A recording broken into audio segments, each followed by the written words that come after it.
பிரியமானவர்களே, ஆண்டவராக இயேசு கிறிஸ்து நாமத்தில் வாழ்த்துக்களை தெரிவித்துக் கொள்கிறேன்.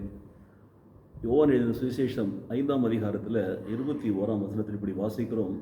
பிதாவானவர் மரித்தோரை எழுப்பி உயிர்ப்பிக்கிறது போல குமாரனும் தமக்கு சித்தமானவர்களை உயிர்ப்பிக்கிறார். குமாரனும் தமக்கு சித்தமானவர்களை உயிர்ப்பிக்கிறார். பார்த்தீங்களா? கவனித்து வாசித்தீங்கன்னா அந்த 5ஆம் அதிகாரம் முழுவதும் அங்கே நான் என்ன கருத்தை பார்க்கிறோம்? பிதாவானவர் குமாரனிடத்தில் அன்பாயிருந்து தாம் செய்கிறவைகளை எல்லாம் அவருக்கு காண்பிக்கிறார். நீங்கள் ஆச்சரியப்படத்தக்கதாக இவைகளை பார்க்கலும் பெரிதான கிரியைகளும் அவருக்கு காண்பிப்பார். என்ன காண்பிக்கிறார்? பெரிதான கிரியை. பிதாவானவர் மரித்தோரை உயிர்ப்பிக்கிறது போல குமாரனாகிய இயேசு கிறிஸ்துவும் தமக்கு சித்தமானவர்களை எழுப்பி உயிர்ப்பிக்கிற வல்லமையை கொடுக்கிறார். ஸோ குமாரனை கனம் பண்ணணும் என்பதற்காக சொல்கிறார் பாருங்கள். அன்றியும் பிதாவை கனம் பண்ணுகிறது போல் எல்லாரும் குமாரனையும் கனம் பண்ணும்படிக்கு பிதாவானவர் தாமே ஒருவருக்கும் நியாயத்தீர்ப்பு செய்யாமல் நியாயத்தீர்ப்பு செய்யும் அதிகாரம் முழுவதையும் குமாரனுக்கு ஒப்பு கொடுத்திருக்கிறார். குமாரனை கனம் பண்ணாதவன் அவரை அனுப்பின பிதாவையும் கனம் பண்ணாதவன் இருக்கிறார். அப்போ பிதா மரித்தவர்களை உயிர்ப்பிக்கிறது போல ஆண்டவராகிய இயேசு கிறிஸ்துவும் தமக்கு சித்தமானவர்களை உயிர்ப்பிக்கிறார். நானும் தந்தையும் ஒன்றே என்று சொல்லியிருக்கிறார்.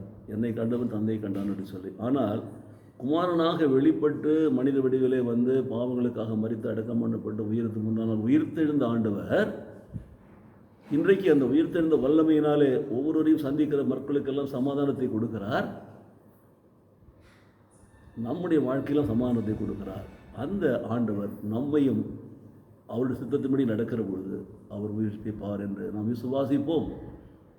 அப்போது குமாரனுக்கு சகல அதிகாரத்தையும் கொடுத்திருக்கிறார். மீட்பின் பணி மாத்திரமல்ல, நியாயம் தீர்க்கிற பணி, உயிர்ப்பிக்கிற பணி எல்லாம் கொடுத்திருக்கிறார் பாருங்கள். எனக்கு பிரியமானவர்களே, அந்த இயேசு கிறிஸ்துவை தான் நாம் சொந்த ரட்சகராக ஏற்றுக்கொண்டு வாழ வேண்டும். அவரை விசுவாசிக்க வேண்டும். அவருடைய வார்த்தையின்படி நடக்க வேண்டும். அவருக்கு நம் வாழ்வை ஒப்புக் கொடுக்க வேண்டும். அவருடைய கற்பனைப்படி நாம் நடக்க வேண்டும். அவருக்கு பிரியமான காரியம் நாம் செய்ய வேண்டும்.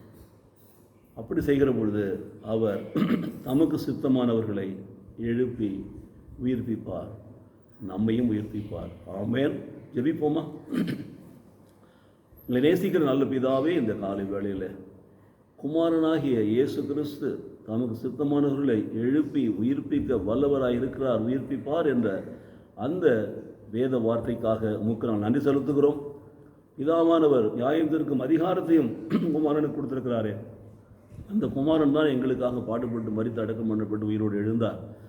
அந்த குமாரன் தானே எங்களை எழுப்பி உயிர்ப்பிக்க வல்லவராக இருக்கிறார். அந்த குமாரனை நோக்கி நாங்கள் பார்க்கிறோம். அந்த குமாரன் நாமத்தில் நாங்கள் ஜெபிக்கிறோம். எங்களையும் உயிர்ப்பியும், எங்களையும் ஆண்டவரே உயிர்ப்பித்து மேன்மைப்படுத்தும். இயேசு கிறிஸ்து நாமத்திலே பிதாவே. ஆமென், ஆமென்.